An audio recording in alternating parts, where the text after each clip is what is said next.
And this is Marshall, and we're back on with Lana from Tucson, who has the YouTube channel Just Us Tucson. And Lana, welcome back to Your Own World USA. Thank you, Marshall. It's nice to be back, and I know we've got a lot of good videos to go over, and I'm excited, and it's all very, very cool what we're going to go over tonight. So, Oh, well, that's yeah. good. That's a nice heads up. And the Yeah. title of the show is Are We Seeing the Blue Kachina Now? And this is a result of something that happened in your comments on your videos. And before we start showing folks the observations that you've made, let's talk a little bit about the blue Kachina and then what you're doing with commenters, because I'm really impressed with that. But first off, where did you get the idea for blue Kachina? Well, it comes with the whole Planet X Nibiru theory, and that the blue Kachina is when the object is moving inwards, coming towards us, and Right. the red Kachina is when it's going away from us. And Right. so a commenter sent me a link to an article about the whole Hopi prophecy, the blue Kachina, red Kachina. And so I was reading about that, and that's where I learned that on its way in, it's blue, and on its way out, it's red. And what we're seeing in my videos is blue. So it's possibly the blue Kachina. All right. Well, let me address this because I've talked a lot over the years about the Hopi Blue Kachina theory. So, the Hopi Blue Kachina theory, what we're talking about is an ancient prophecy about a coming catastrophic time. And what the Blue Kachina prophecy tells us is first we'll see a blue object, which is a harbinger sign. And then we see a red object, which is the one that's going to be the red Kachina that really does all the damage. What you're describing is what we call Doppler effect, blue shift and red shift. Now, here's the blue shift example. And what happens with Doppler blue shift is as the object is approaching you, the light waves compress and become bluish. Conversely, when the object is going away from you, the light waves elongate and become red. And there are those that think the blue Kachina, red Kachina prophecy of the Hopis is talking about two different objects. It could be. So in the final analysis with the Hopi blue Kachina, red Kachina prophecy is many people believe it's talking about two different objects, and there is a possibility it could. But as you can see with my red shift, blue shift Doppler effect analysis, I think that's more of what we're seeing, and it's going to be more accurate, Lana, in terms of what happens, because the object is coming at us, it's blue, but once it crosses overhead, it goes over Earth's orbit. As it's arcing down to its exit between Mars and Jupiter, that's when it's really going to get bad, and that's when it's going to be red. So it could be one or the other. But of equal interest to me is the relationship you're building with many of the commenters on your site. And the reason why it's interesting for me is for many years, I just wouldn't even allow comments. I didn't want to deal with the trolls and disinformation cockroaches. And now I'm doing it to a limited extent. And when I see the attitude, I see the attacks, actually, I flag them as abuse and I never see them again. But you're, on the other hand, working with these commenters. Tell me a little bit about this. Share that with my viewers. Well, with my videos, I have my comments set to approved. So I have to go through them. They're not just going to get out there. So occasionally I do get the shills or trolls, or maybe just people who are just not like believing it, not believing their eyes. Oh. And so, but then I have other people who are just amazed at what I'm capturing and, you know, really supporting me and writing a lot of comments. And, you know, we're just, you know, after you write so many comments, you tend to get to know each other a little bit. Yeah. I mean, we're talking like friends, like we've known each other forever. And so it's nice to meet people like that through YouTube and to get to know other brothers and sisters and, you know, people who are interested in this topic, because a lot of people really have no idea what's going on. Yeah. Whether it's the chemtrails or whether it's Planet X, Nibiru, they have no idea what's coming. They're just oblivious. Well, they're the ones that are going to be oblivious, and they're going to stay oblivious. And unfortunately, They're not going to be prepared. So what I'd like to do now is take you into the videos that you submitted to me that I've chosen for this. You sent me actually 11. Out of the 11, I picked 5 that I liked for different reasons, but also going with this theme of the blue Kachina, which we're going to show some pretty interesting video on that. With this in mind, we're going to begin with December 28th, 2017, last year. And what really amazed me about this video that you submitted to me was when you actually shot the video, which was at 1:25 in the afternoon. That is extremely early in the afternoon for observations. And this is, for years, we had a very narrow window, maybe 20, 30 minutes. And that had to be just close to the sun setting. Now it's different. So that tells me the celestial mechanics have changed dramatically. And on that note, let's go take a look at this video as you describe what's happening to my viewers. Okay. Tell us about this, Lana. So this video, as you mentioned, it was at 1:25 in the afternoon, and I was using the eclipse glasses that you sent me, which have been so much fun to use, by the way. So I put them over my phone and aimed it up at the sun, and in this video you can see that there is the blue object up there. And with the eclipse glasses, they cut out a lot of the sun's light, so the object actually looks a little bit further away from the sun. And if it was, you know, when I take the eclipse glasses off, the camera just gets flooded with light, so it kind of freaks out. But in this picture, you can see that the second object is blue. It clearly is blue, and this is, again, the fact that you're getting this at 1:25 in the afternoon tells me that the celestial mechanics have changed considerably.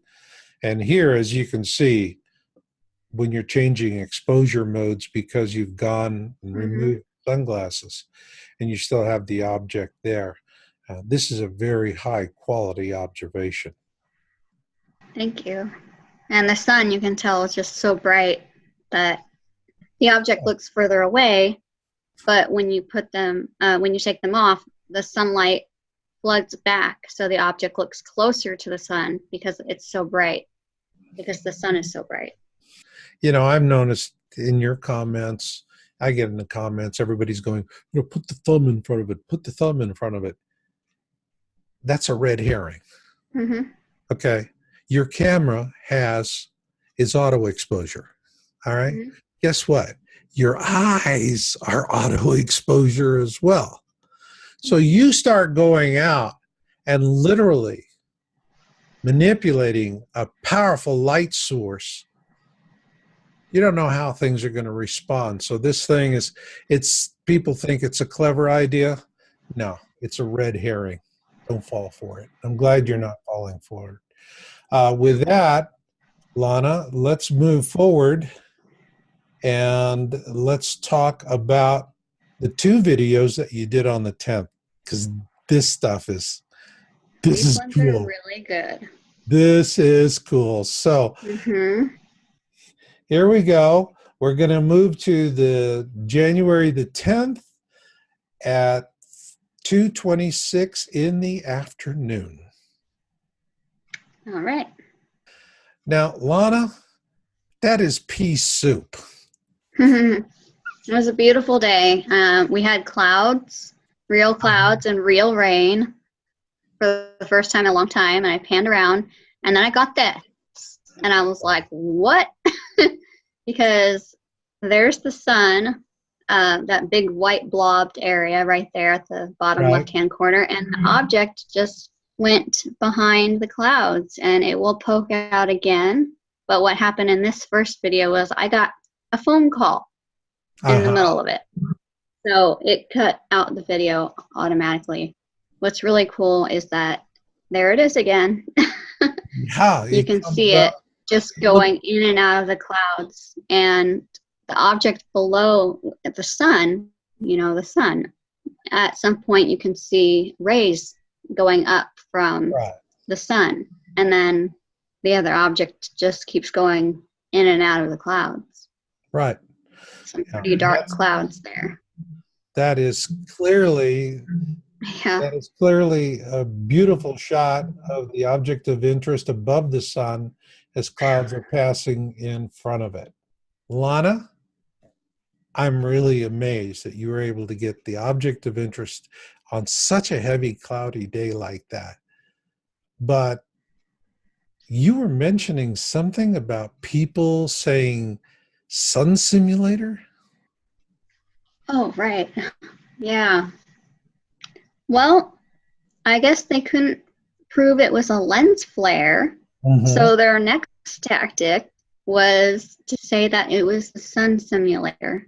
But I don't buy that, because we have our sun, which has been our sun for millions of years, and we have this other sun or object that is now coming closer to us. But no, well, I just don't buy into the whole sun simulator, moon simulator business. Neither do I. Now, I do it because years ago when I was working in the computer industry, I did a major project with Lockheed Martin on the KH-1 spy satellite that was used during the Cold War, and it was repurposed for civilian purposes. And I worked extensively on that project. It gives you a real feel for what you can do with a spacecraft. Also, as a ham operator, people don't realize it, but you can bounce your radio transmissions off of a satellite called Easy Sats. There's satellites up there for ham operators. And it's a great way to get around to talk to a whole lot of people without a lot of power. And as a matter of fact, there are hams that are bouncing signals off of the face of the moon and off the tails of comets. All right. This is interesting stuff. But a sun simulator, anybody who believes in sun simulators is smoking the good stuff. I mean, this is the ultimate red herring I have ever seen. I've been doing this for 20 years. And every time the elites find some debunking tactic that's not working for them anymore, what do? They come back. Sun simulator. It's like, really? Because that's our old sun, and now this is our new sun, our big fake sun. It's just stupid. If that's what you want to believe, fine. I got a bridge I'd like to sell you. But God, another one is sun dogs, and yeah. And let me just people and their sun dogs. I want to show you how people are being fooled and how some of these clickbait YouTubers are just, they're either ignorant, totally ignorant of the science, or all they want to do is pump up the AdSense revenue and the subscriptions and the traffic, and that's it. It's just clickbait, fear porn, low life kind of nonsense. I'm going to show you what I see. Now, what you see in front of you is something I see all the time. And you see the sun to one side, and you see an object of interest on the left-hand side. And it always is like covered by clouds. You don't ever see this object to the left-hand side just standing out as an object of interest like what you're capturing. Now, people get this and they go, the glow to the left of the sun is planet X. Okay? Now, for those of you that really believe that, you're drinking the bong water, friends. You zoom out on this stuff and they show you what's to the right of the sun. You're going to see the same kind of flare action on both sides. What you are looking at right now, Lana, is an actual real-life sundog that was captured in Minnesota. And real-life sundogs need very precise atmospheric conditions to form. Although today I find that because of chemtrail spraying, that's changed. And we're seeing sundogs when we shouldn't be seeing sundogs because of the geoengineering. But again, what do you see? Do they start off with, these people who are doing these images, do they start off and show you what's actually happening? No. What they're doing, because they're either parroting some garbage that was thrown at them, or they just outright lying for the clickbait. And what do? They zoom in so that, what do you see? Something to the far left and the sun, but you never get a clear object. So you want to keep that in mind. There you are. Yeah, actually, I've captured a sundog on a very heavily chemtrail day. Wow. And it was to the right of the sun. And actually, there was actually one on the right and the left. So, yeah, it was a very heavily chemtrail day.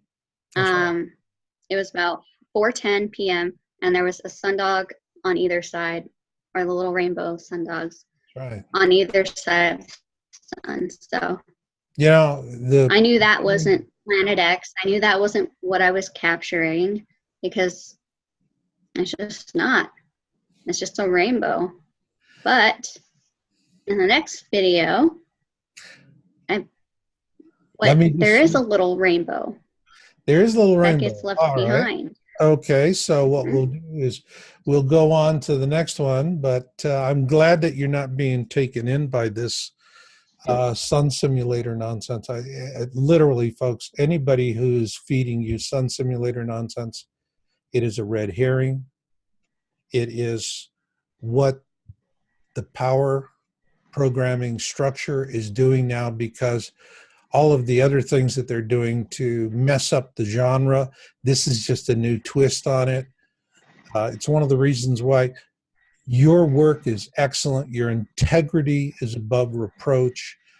And you should be having 100 times the site traffic and the search engine links that you're getting. You're not getting it. You're being suppressed, and you're being suppressed for the same reason I'm being suppressed, because we're not putting clickbait out there.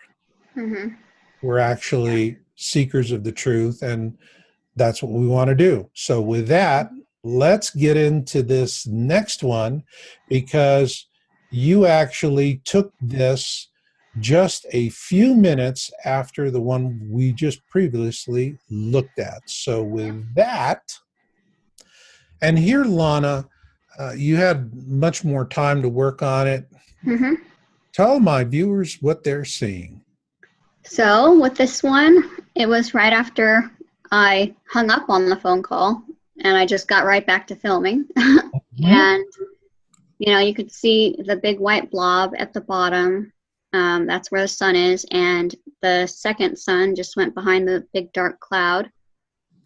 And it's actually going to go through this, or the clouds are actually moving over it. But this cloud actually looks like a coyote.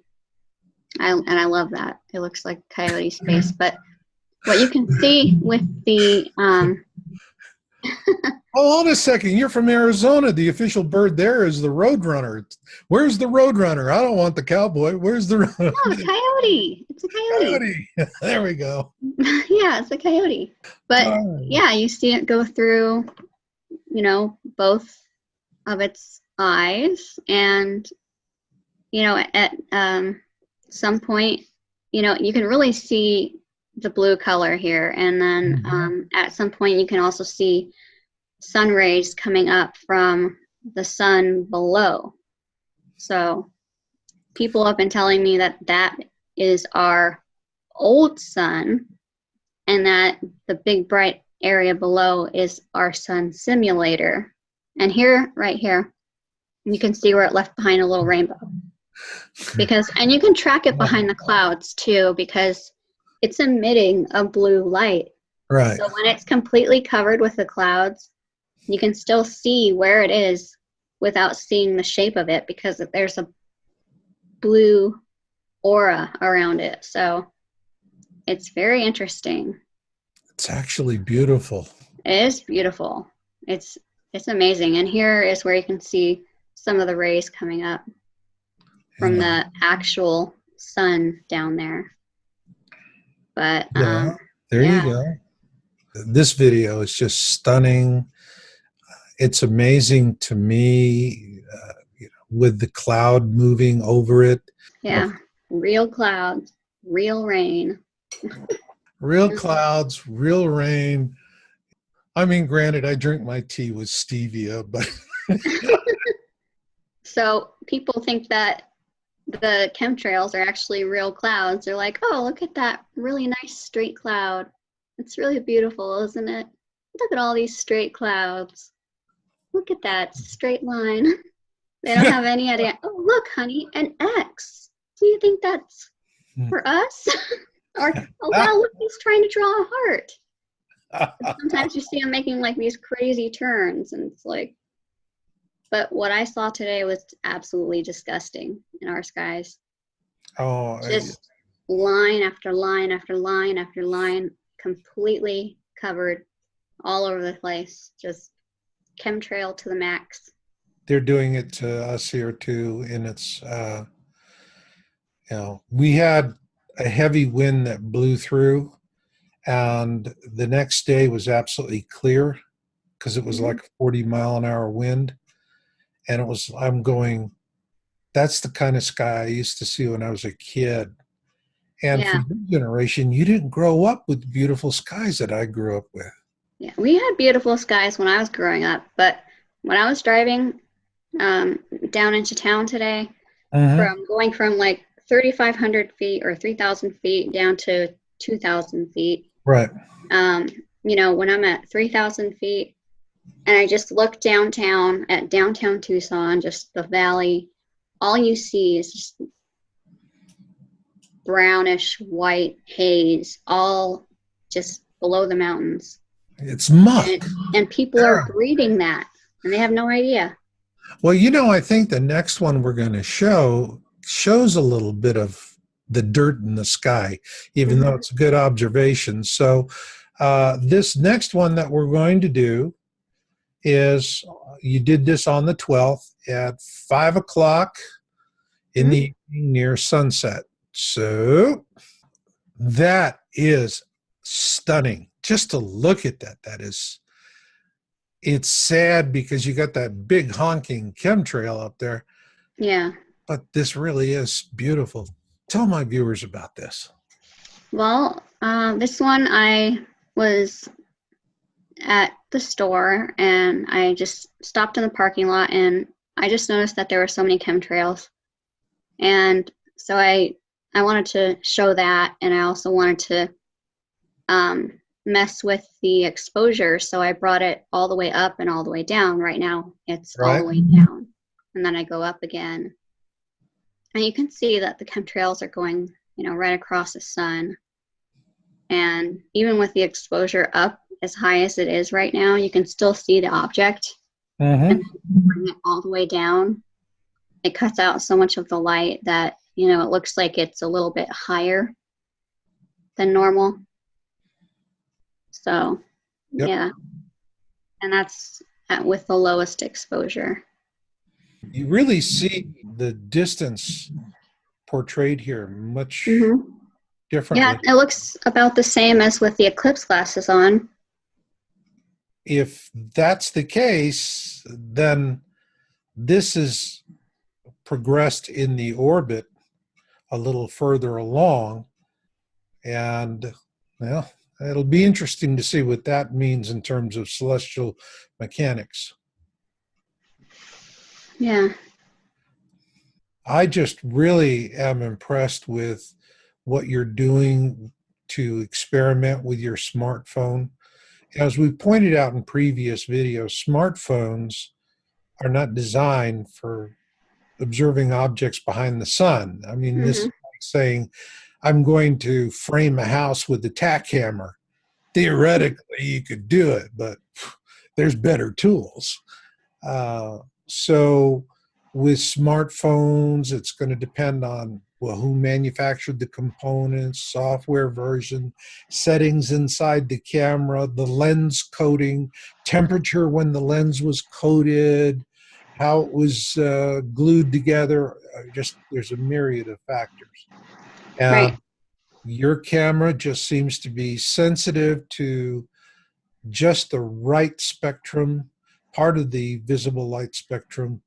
And that's why you're seeing what you're seeing. Although I am getting reports from other people and they're tracking the object at the same place that you are.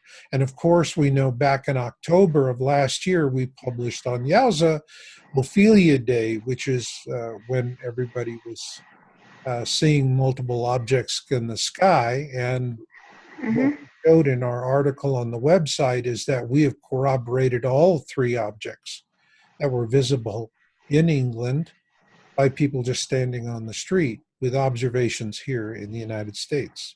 Mm-hmm. All right. With that, let's go to the last of these five. And this one you did on the 16th at 2:24 in the afternoon.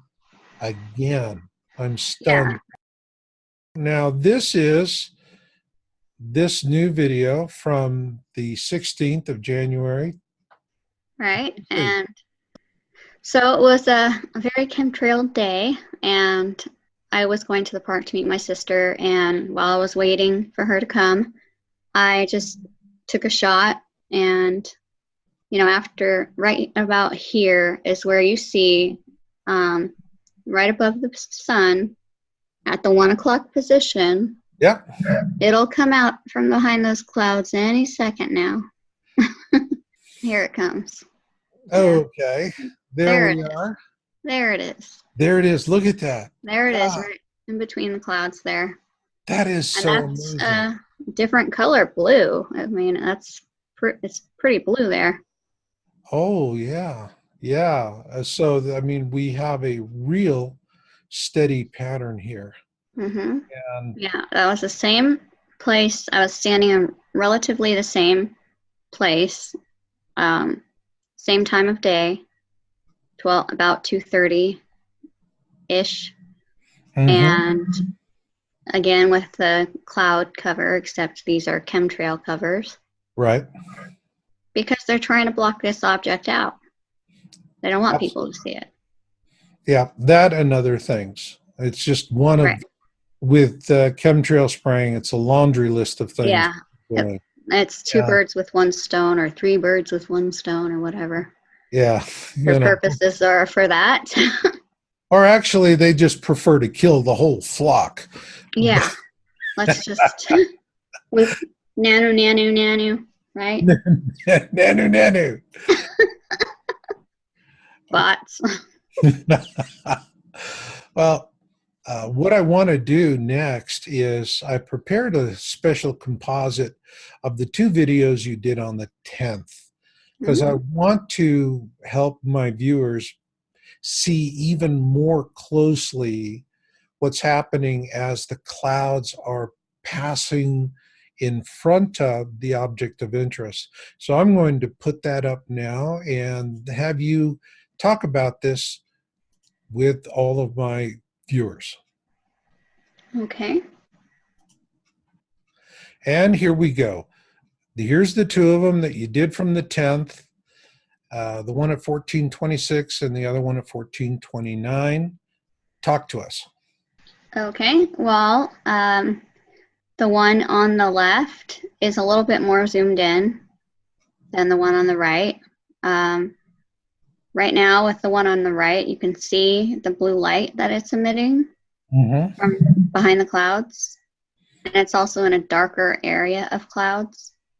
And the one on the left is just about to start going behind the clouds or being covered by the clouds, but you can still see that blue light that it's emitting. And, you know, the only reason that there are two videos is because I got a phone call and got interrupted. It wasn't a one-off fluke that you shot the video twice and you were getting exactly the same results. Yeah. It was just like I got the phone call while I was holding it in my hands. I ignored it and just went straight back to my camera and stood in the same spot. So the clouds had shifted a little bit, but that's the only difference. Well, Lana, I'm looking at this in terms of your thoughts on the blue Kachina that your commenter brought up. There are two things that I see make a very strong case for blue Kachina. The first off is you're actually able to capture these object of interest much closer to noontime than ever before in the past. For years, if you go back to my videos dating, particularly going back to 2013 when we started with Turrialba and Bluebell, we had maybe about a 30-minute time slot, and some days was even much less. We had to catch it just at the right time, whereas now we're seeing that it is more persistent, it's further away from the sun, and we're also seeing blue, and this is showing up time and again over a series of days. And I think you have, literally over a 30-day period of time, you have several videos where the object is blue. And this is the case with the ones that I didn't air that you submitted to me. Just so the listeners understand, I did the starry night on everything you've seen and gamma tests. It all passed. There's absolutely nothing in the sky in the location where your object of interest is. Period. If somebody says it's the moon, go do starry night or do some sky program. You're going to see moon is nowhere. All right. And so I think you have some really excellent observations. Moving forward, what is it you want to do next with your observation work? Well, I'd like to, if we ever get some more cloudy days out here, I'd like to take the opportunity to go back to the park and maybe around the same time and see if I can see it again. I'd like to see it with clouds. And I thought today was going to be cloudy, but it was just chemtrail lines everywhere. So, yeah, and you're not the only one. I'm getting reports from everybody that's doing observation right now. Is that, but there's just a thick pea soup in the sky. Even when they're not chemtrailing, you still have the aerosol that's hanging up in the sky, and so really getting difficult for people to make observations. Yeah, but I'm going to keep making observations as much as I can. I did do a video about the supermoon, the super blue blood moon. Only my camera can't get the detail on the moon, the craters. Uh-huh. but it was pretty interesting when I moved the exposure down. There was something weird that happened with the moon. Hmm. So that was interesting. Well, that's good. That's good. You're So, keeping up with it. And why don't you let everybody know where they can find your channel? well, this is Lana with Just Us Two Sun, and you can find me at www.youtube.com/justus2sun. Excellent. Again, Lana, your work is stellar. I love the Thank integrity you. that you bring to it.